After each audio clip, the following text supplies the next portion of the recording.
Kitab Ulangan pasal 22 ayat 20 dan 21. Harus dilempari batu sampai mati. Loh. Alkitab menyebutkan begitu. Nah, lalu panah jelas sekali bahwa perintah pezina itu harus dihukum. Kalau Yesus kemudian membebaskan itu nggak benar.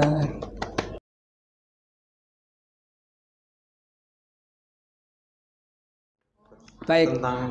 Jadi sampai di situ tentang korban. Lalu lembar berikutnya, yang ini sudah saya terangkan tadi, ayat yang nggak beres tentang zina bebas itu. Jadi sudah tidak usah ceritakan, ya. Zina menurut Yohanes pasal 8 1-11 zina bebas. Ya. Intinya berbuat zina bebas, tidak dihukum apa-apa, kan itu, ya? Itu. Kemudian panah di bawahnya itu. Nah sekarang bandingkan dengan Alkitab tersebut ini.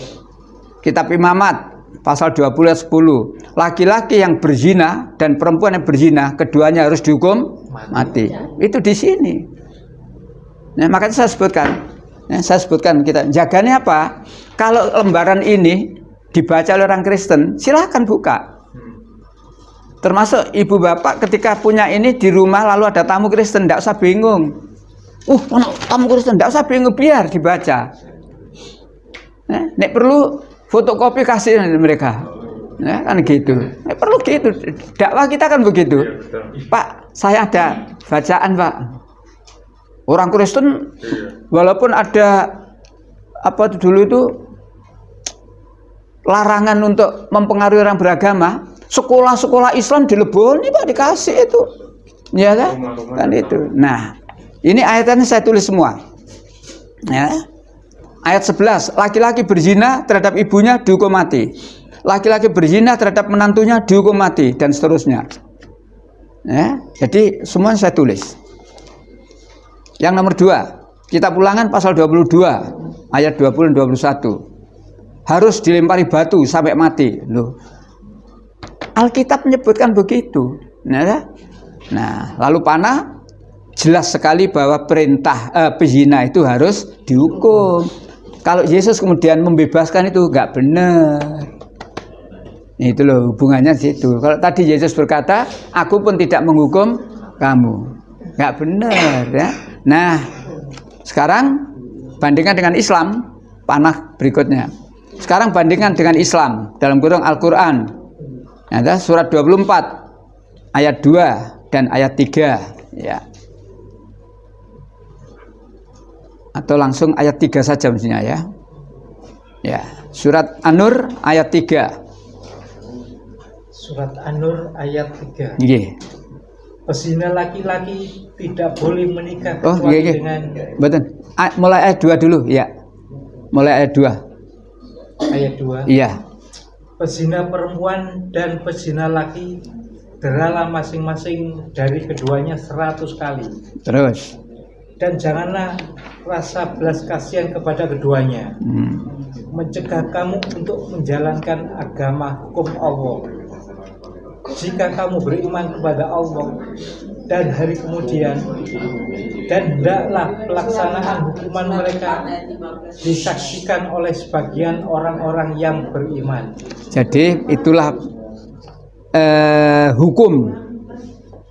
hukum yang diberikan oleh Allah terhadap pezina. Pezina laki-laki dan pezina perempuan. Cambuk dia, dera dia. Masing-masing 100 kali, bukan 100 dibagi 2. Masing-masing. Quran kan indah sekali kalimatnya, ya.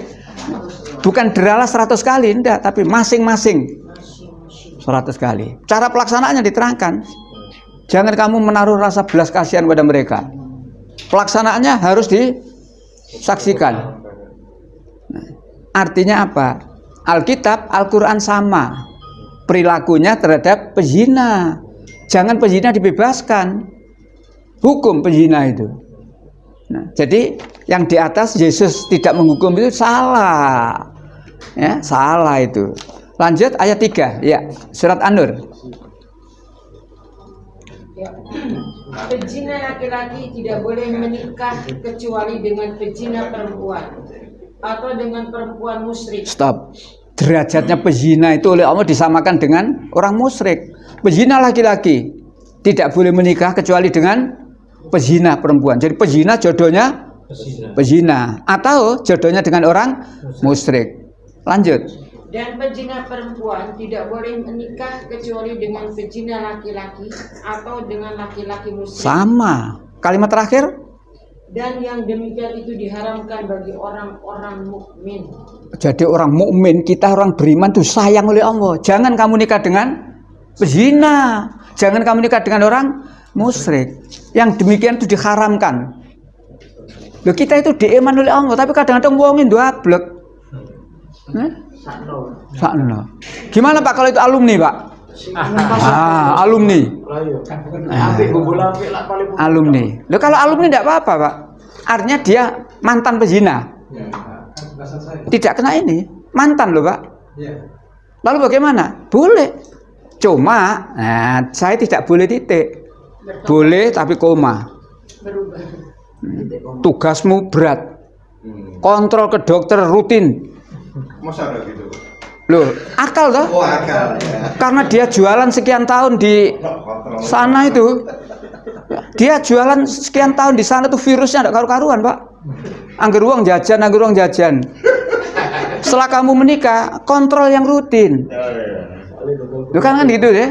Satu. Yang kedua, dulunya dia tidak pernah soro dengan uang, meneng tak oleh duit. Begitu suami penghasilannya kurang, muncul ketika enak biyen rek, hati-hati. Jadi saya katakan boleh, apalagi niatnya niat bimbing. Kasihan Pak, supaya dia bisa oke, niat baik, tapi kamu harus sungguhan ini.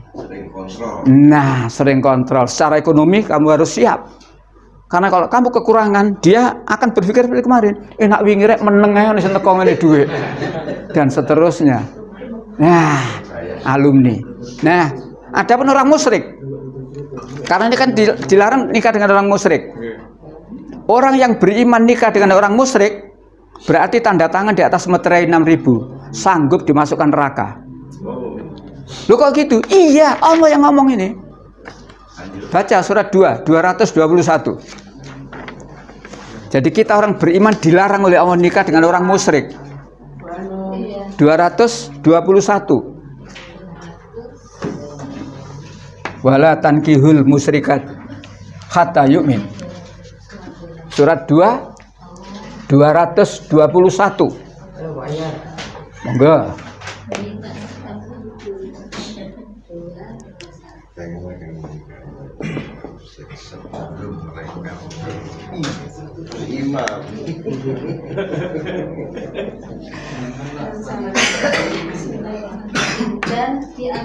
Oh, kok itu? Dan janganlah kamu nikahi. 221. Iya.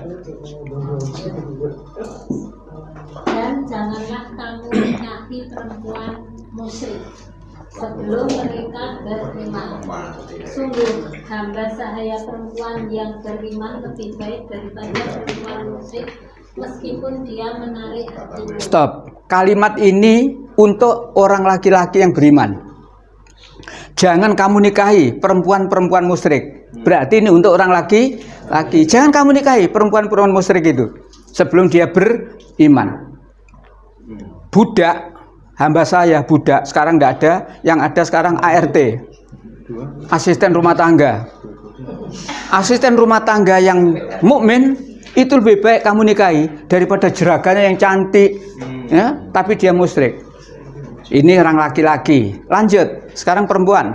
Dan janganlah kamu nikahkan orang laki-laki musyrik dengan perempuan yang beriman. Jangan kamu nikahkan laki-laki yang musyrik dengan perempuan yang beriman. Kalau kita punya keluarga wanita beriman, jangan dinikahkan dengan laki-laki yang musyrik. Lanjut, sama dengan tadi. Sebelum mereka beriman. Nah, terus. Sungguh hamba sahaya laki-laki yang beriman lebih baik daripada laki-laki musyrik meskipun dia menarik hati. Pertanyaannya, kenapa sih kok tidak boleh? Wah, aku kadung terlanjur cinta. Oh, dia juga sudah mengatakan aku cinta, aku akan nuruti kamu. Kenapa tidak boleh? Lanjut. Mereka mengajak ke neraka. Mereka mengajak ke neraka. Siapa mereka itu? Orang musyrik. Jadi orang beriman nikah dengan orang musyrik berarti sudah tanda tangan di atas meterai 6.000. saya sanggup masuk neraka. itu ayat. Lanjut. Sedangkan Allah mengajak ke surga dan ampunan dengan izinnya. Kita itu diiman oleh Allah. Nah, dalam soal perkawinan, pernikahan diiman oleh Allah. Ya, kan? Nah kadang-kadang orang itu agak ngereken tuh. Yang penting seneng, Pak. Mungkin ngantuk Pak pada saat Nih, antara nih Oh. atau pas nggak masuk, Pak. Iya. Diterang-